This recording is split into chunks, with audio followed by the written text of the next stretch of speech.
Buenos días. Quiero agradecer a los organizadores de este evento el que me hayan invitado a participar. Es un foro que no, de los cuales no estoy yo acostumbrada a asistir, pero es un reto también, puesto que el trabajo que es realmente desde un punto de vista más académico, queremos convencer a las personas que están aquí. Gracias. A las personas que están aquí, que tienen que ver con la toma de decisiones, a que realmente entiendan y vean la necesidad de todo esto de la infraestructura verde, que puede recibir muchos nombres, como azoteas verdes, techos verdes, etcétera, naturación, pero que al final de cuentas tiene que ver con la idea de este foro. Y gracias al doctor Novak, que ha hecho una introducción acerca de los beneficios de los árboles o de la naturación, ya me ahorro un poco esta parte, porque vemos desde el punto de vista estético, desde el punto de vista psicológico, es decir, de que las personas puedan estar en lugares donde hay vegetación, lo verde, las flores, todo esto que anima, y nos centramos en los intermedios que tienen que ver con realmente cuáles son aquellos bondades o beneficios que tienen las azoteas verdes. El nombre está aquí, hay un gran listado de personas, puesto que estas investigaciones no se realizan solamente por su servidora, sino que requerimos del apoyo de estudiantes que realizan sus tesis en estos trabajos y algún técnico y sobre todo, bueno, de apoyo económico, que es de lo más importante. Bueno, uno de los problemas que tiene que ver con esto a lo que nos enfrentamos hoy, a cómo aumentar la vegetación para los beneficios que ella tiene, se deben a que hay un gran aumento de la población, no en todas partes de la República, pero sí en muchas ciudades la tendencia es a que las personas vayan hacia estas en busca de oportunidades de trabajo o de oportunidades de vida, porque en los campos muchas veces no pueden tener estas posibilidades. Tenemos que en México aproximadamente la población, bueno, desde el último censo del 2010, es de 112 millones de habitantes, en las cuales hay un diferente nivel de crecimiento. Lo que se encuentra en color café, bueno, color café amarillento, digo, es lo que las ciudades que han estado teniendo una mayor población, un mayor crecimiento de población, perdón. Aquí tenemos una imagen de algunas poblaciones, como esto sería el Monterrey. ¿Cuál es la idea de este tipo? No, esto es Chihuahua, si no me equivoco, perdón, no le puse nombre. Es Ciudad Juárez, perdón, es la Ciudad Juárez. Ciudades que vemos que están en un entorno de una vegetación árida, una vegetación xerófita. No es como una área como pudiera ser en Nueva York o como áreas del norte de Estados Unidos, donde los árboles son la vegetación dominante y dan todas las ventajas que nos acaban de mencionar. En México tenemos 11 tipos de vegetación distintos, cada uno con sus características, pero toda la vegetación con los mismos beneficios que puede aportar. La vegetación que encontramos aquí en Ciudad Juárez y en muchas ciudades de la frontera, que se encuentran en zonas áridas o en los desiertos, es que tienen un tipo de vegetación muy particular, que es un matorral xerófilo, pero que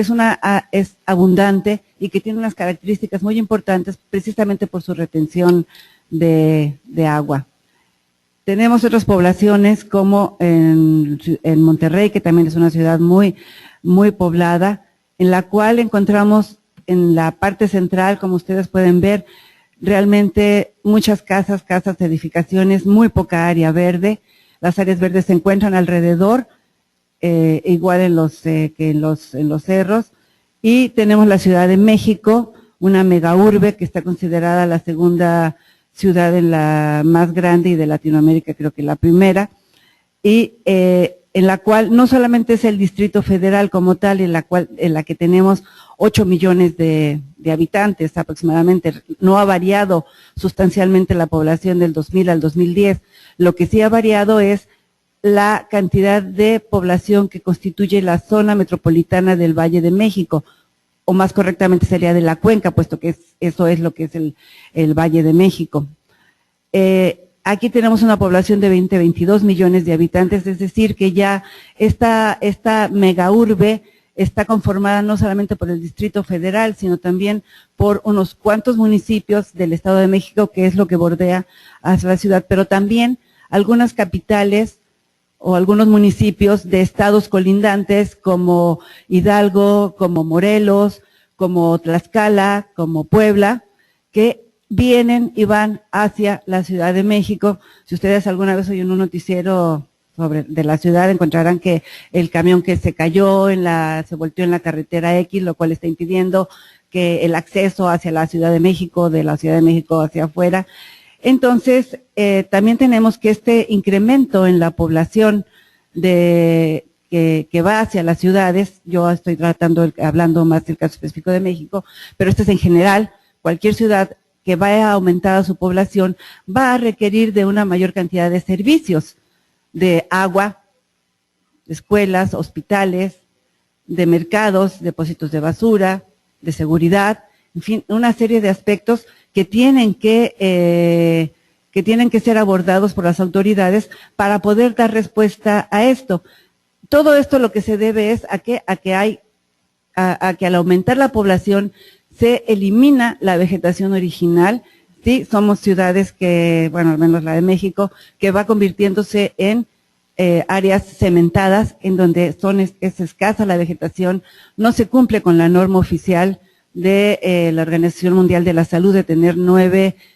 metros cuadrados de área verde por habitante. Si acaso en México llegamos en algunas zonas hacia los 4 metros cuadrados por habitante. Aquí se ha mencionado algunas de las funciones que puedan tener la infraestructura verde, cómo serían las funciones ecosistémicas, este concepto que los ecólogos han empezado a manejar hace unos años, tomando en cuenta precisamente lo que nos acaban de mencionar, cuáles funciones son las que tienen. Por un lado, ya se nos hablaba la retención de humedad relativa a los árboles, la vegetación, de cualquier tipo de estas que sean, aunque sea una vegetación desértica, van a retener agua. Por lo tanto, esto permite que el microambiente o el microclima tenga una humedad relativa también mayor cuando está presente. Hay, como ya se mencionaba, una estabilización de la temperatura, captura de dióxido de carbono, sobre todo un hábitat para fauna y flora y la captación de contaminantes que ya se mencionaba y un distractor para las personas que van a caminar por los corredores verdes, esto es muy importante. En Ciudad de México, con la problemática que tiene, que les acabo de mencionar, se han llevado a cabo una serie de programas a nivel gubernamental, sobre todo el programa del gobierno del Distrito Federal, como son transportes que no sean contaminantes, transportes que no requieran de tanta energía, de trenes ligeros, el metro, bueno, el metrobús, disminución de contaminantes de la gasolina y además el no circula, que ahora se acaba de modificar. Otro problema que tiene la Ciudad de México y probablemente en otras ciudades se dé también es la emisión de contaminantes. Tenemos en México una gran cantidad de industria. Esta industria se encuentra hacia el norte, noreste de la Ciudad de México. Sin embargo, por la dirección de los vientos, si ustedes pueden ver ahí, viene del norte hacia el sur, sureste. De tal manera que la parte sureste, que es la que menos o la que no tiene una industria, de hecho las industrias que había ahí desaparecieron, como la del papel, desapareció hace muchos años, los vientos vienen del norte, vienen hacia el sur. De tal manera que entonces estas zonas se ven a veces más contaminadas que las propias del norte por la traída de los vientos hacia nuestra zona. Esto implica también que tomando en cuenta estos índices metropolitanos de la calidad del aire, el IMECA, se calcula las cantidades de días buenos, malos, como ustedes ven en un ejemplo, en 2011 tuvimos más días, bueno, malos, menos muy malos, esto ha ido variando efectivamente, pero aún así tenemos días que van variando. Bueno, ya como para hablar de contaminantes en sí, hay una definición que los determina así, contaminantes, criterios, es el listado que se encuentra ahí, entre los cuales está el azufre que se mencionaba, óxidos de nitrógeno, sulfatos también, óxidos de azufre, partículas suspendidas, las famosas PM10 o PM5, los hidrocarburos aromáticos policíclicos, compuestos volátiles, que los cuales se acaba de mencionar también, hidrocarburos y metales pesados. Como contaminante, un concepto muy general es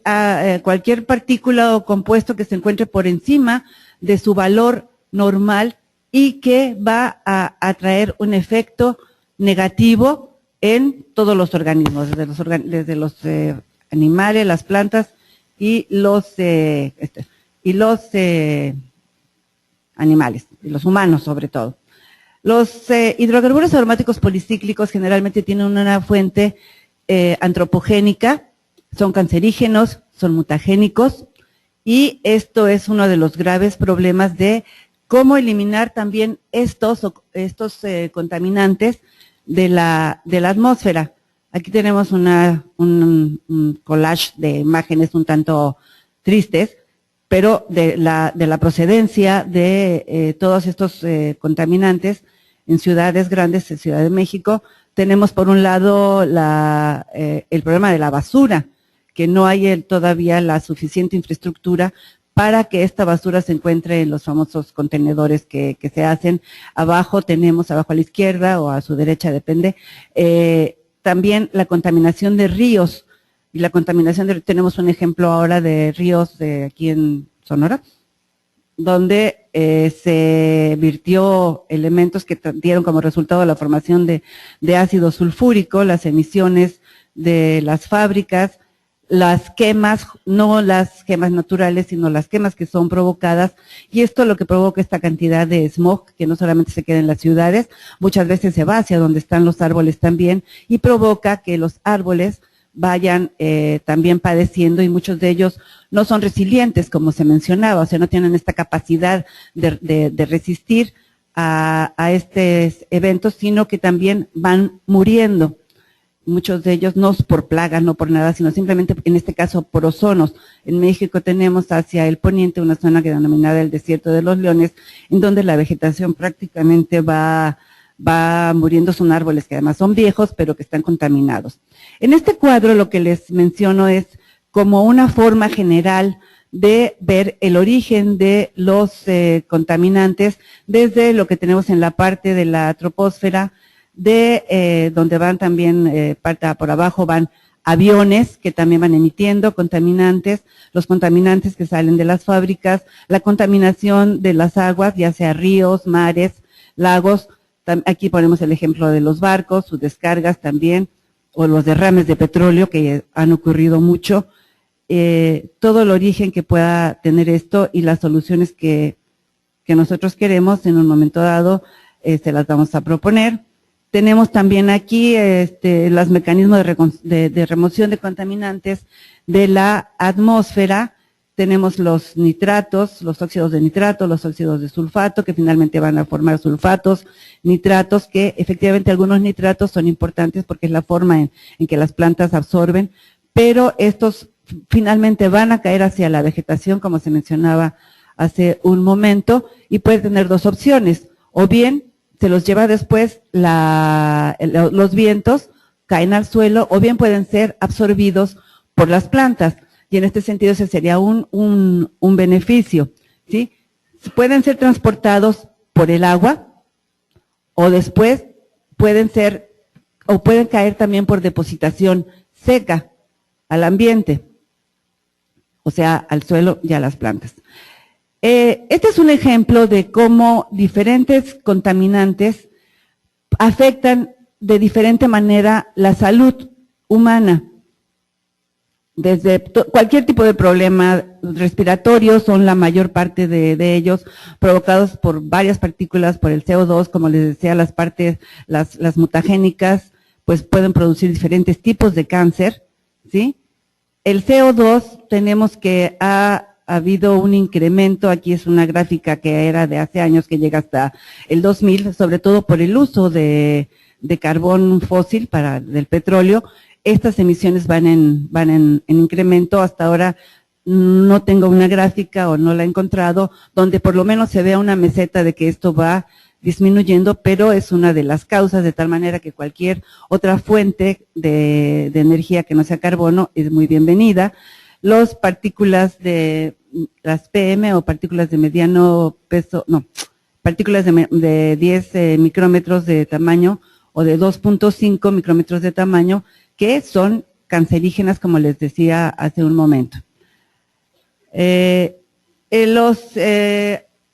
Algo no se ve ahí. Los hidrocarburos aromáticos policíclicos son compuestos orgánicos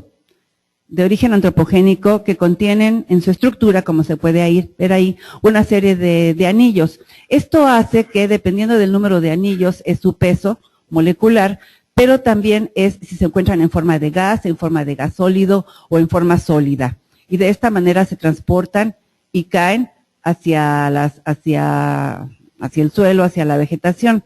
Los metales pesados se consideran aquellos elementos cuya densidad es mayor a 5 gramos por centímetro cúbico y son 5 gramos y son emitidos, de una densidad química mayor a 5 gramos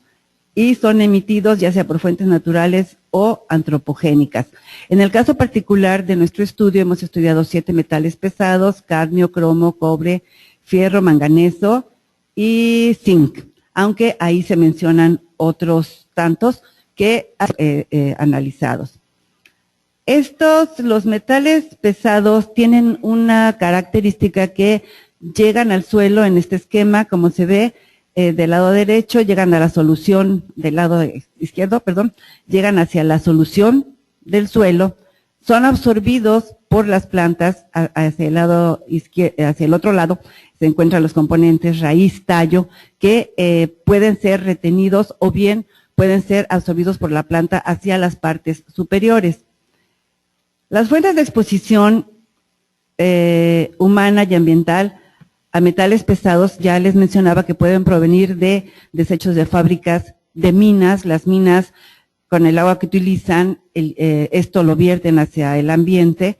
y no solamente problemas como el que acaba de ocurrir, sino que generalmente todas las plantas que se encuentran o todas las áreas que se encuentran alrededor de minas tienen contaminación y muchas plantas que se encuentran ahí se han adaptado y pueden vivir con esto y hacen que se mantengan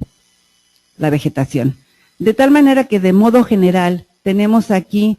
como si fuera un aerosol que estuviera aquí cubriéndonos y que los encontramos en dos fases, en una fase acuosa o en una fase sólida o particulada, y que son los distintos componentes que están ahí, que pueden ser orgánicos, pueden ser inorgánicos, y son los que ya habíamos mencionado: metales pesados, HAPS, y un elemento muy importante que es el plomo, que también es un metal pesado, pero que es cancerígeno y mutagénico. Dentro de las alternativas que se tienen para poder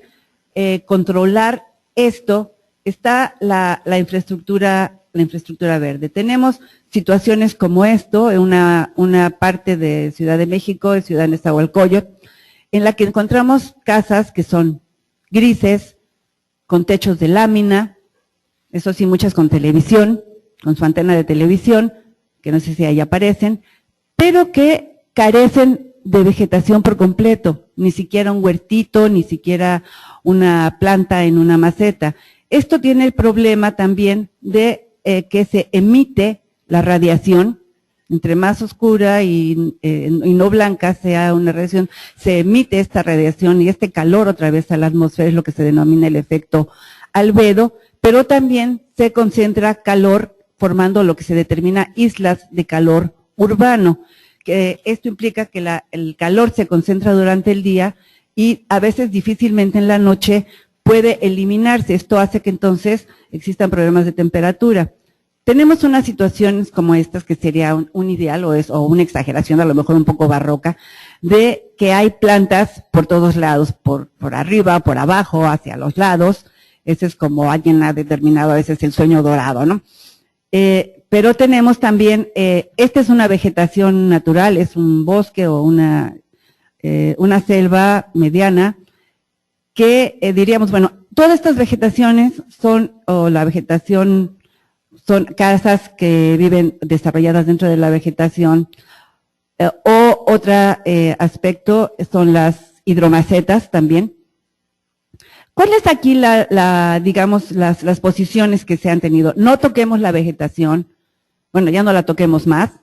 para esto necesitamos controlar realmente el ingreso de las personas de distintos lugares hacia las ciudades.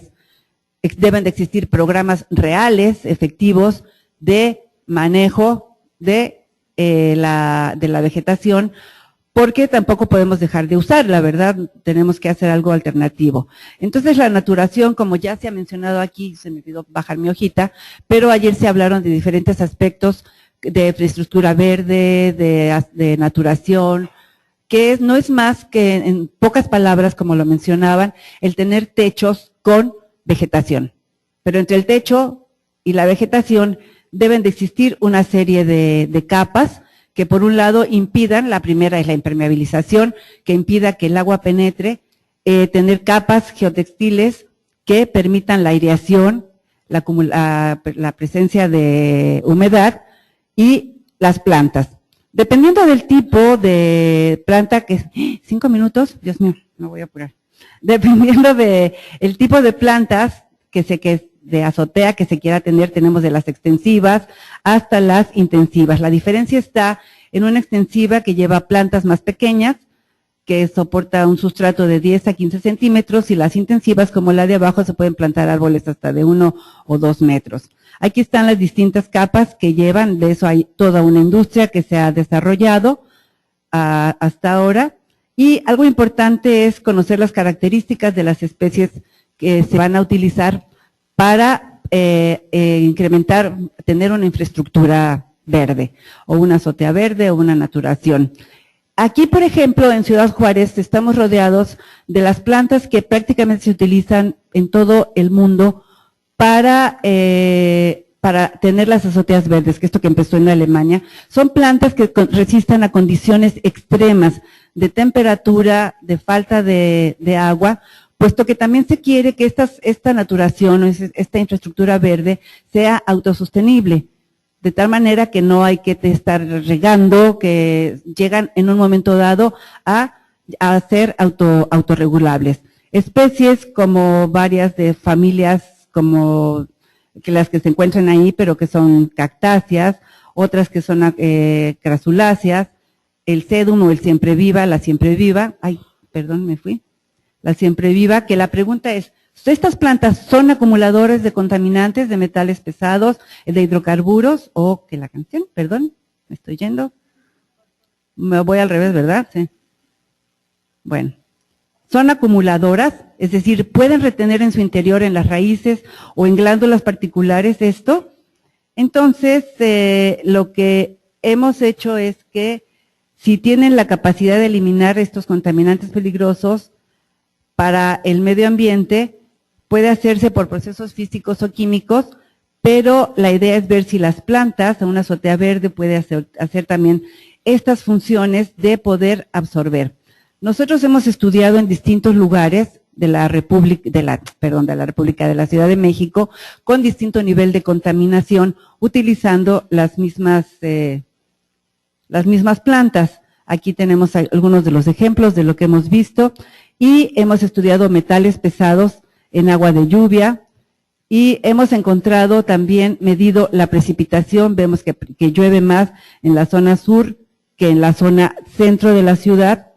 También que la azotea verde cumple una función en disminuir la acidez del agua. La línea verde está indicando el agua de lluvia infiltrada, y la línea azul el agua de lluvia. Tomamos la de lluvia, tomamos la infiltrada, y en estas hacemos las mediciones. ¿Qué hemos encontrado también? Que en el agua de lluvia hay más hidrocarburos aromáticos policíclicos y metales pesados que en el agua infiltrada. Del lado izquierdo está la de la lluvia, y vemos cómo algunos solamente de los metales como el fenantreno sale, quiere decir que los demás se quedan en ese sustrato de la azotea verde. Algunos también metales como el cromo encontramos en la zona sur y en la zona centro, la variación también que hay en la captación, esto es lo que quiero indicar más bien. El zinc, también como los valores son mayores en una zona que en la otra. El plomo, en la zona sur se queda mucho más que en la zona centro, lo cual debería de ser al contrario, puesto que es una zona menos contaminada, pero por lo que le decía de los vientos, llegan hacia la zona sur. Hemos estudiado también en el sustrato los metales inmediatamente disponibles que se encuentran debajo, en el suelo debajo de las especies, y vemos cómo hay algunos que destacan, sobre todo el manganeso, zinc, destacan ahí, metales pesados también, no alcanzo a ver desde aquí, pero el plomo es uno de los que también son más abundantes. Y esto, bueno, esta es la metodología de los análisis, cómo se hacen. Y la última parte que estamos estudiando en 12 especies es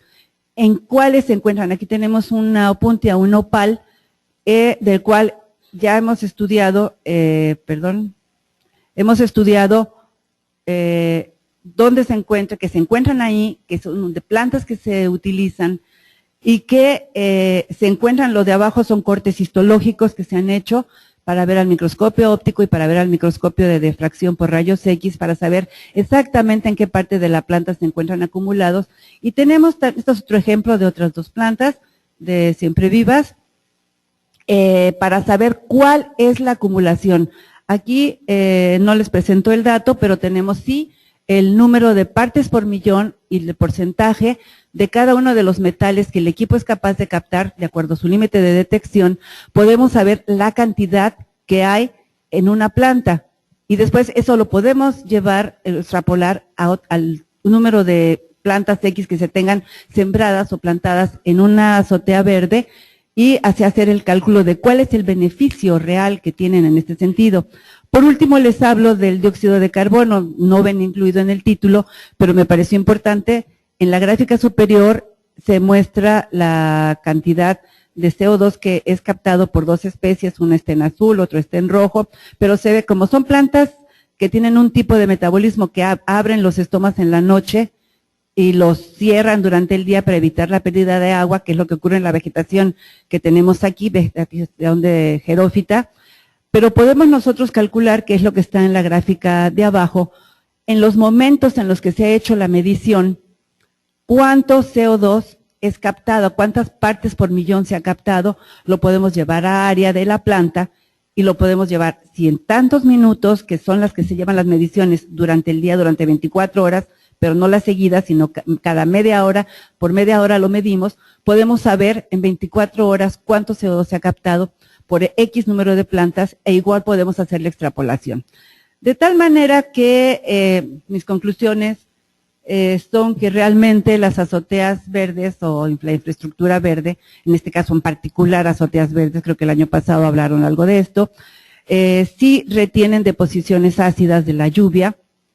que tienen la capacidad de retener contaminantes, estos hidrocarburos aromáticos policíclicos, metales pesados, y además retienen agua, lo que aumenta la humedad relativa, disminuye o mantiene la temperatura ambiental, y que encontramos diferentes concentraciones de metales en diferentes zonas, sur, centro, estamos estudiando ahorita la poniente, también, como ejemplos, como nuestros estudios de caso que estamos aquí teniendo, pero creo que las conclusiones más importantes es que la naturación o el desarrollo de infraestructura verde es una actividad prioritaria y que los tomadores de decisiones deben de considerar que esto trae todos los beneficios que se han hablado por mi anterior compañero, pero que también trae beneficios a la salud. Digamos que el traer beneficios a la salud, el no tener enfermedades respiratorias, el no tener estar expuestos a agentes cancerígenos o mutagénicos, esto va asociado a una disminución en costos hospitalarios, en costos, ya sabemos que se gasta mucho por la diabetes, por enfermedades de corazón, que ya se han convertido en problemas de seguridad nacional, pues también estos problemas, el no tener la vegetación adecuada para los habitantes, el ir quitándolas, el ir teniendo mayor cantidad de cemento, esto está implicando costos en la salud humana, pero también estamos alterando la biodiversidad, que también, es parte de nuestra herencia, de nuestro ambiente, del lugar donde vivimos. También, creo que esto es un esfuerzo que puede hacerse a nivel de las autoridades municipales, estatales, federales, pero sobre todo, incluir aquí a la sociedad civil. Esto puede ser tan barato, puede ser tan caro como queramos, pero puede darse esto de una colaboración en que los habitantes construyan sus azoteas con la ayuda de expertos, porque aquí entran ingenieros, arquitectos del paisaje, arquitectos, biólogos, puede haber agrónomos, en la selección de las especies, de saber cuáles son mejores, pero que espero que esto que yo les he mencionado como un ejemplo de caso y los antecedentes que han dado de resiliencia, porque sí efectivamente estamos adaptados los de la Ciudad de México, creo que somos los más capaces de soportar cualquier guerra bacteriológica, cualquier todo, porque recibimos de todo, pero que sí en las ciudades esto es muy importante porque se decía es la capacidad de todo lo que conforma una zona urbana, desde las personas hasta las comunidades, las instituciones, de poder adaptarse, pero esta adaptación la podemos nosotros acelerar, dado que podemos implementar este tipo de infraestructura verde con todos los beneficios que conlleva. Bueno, muchísimas gracias.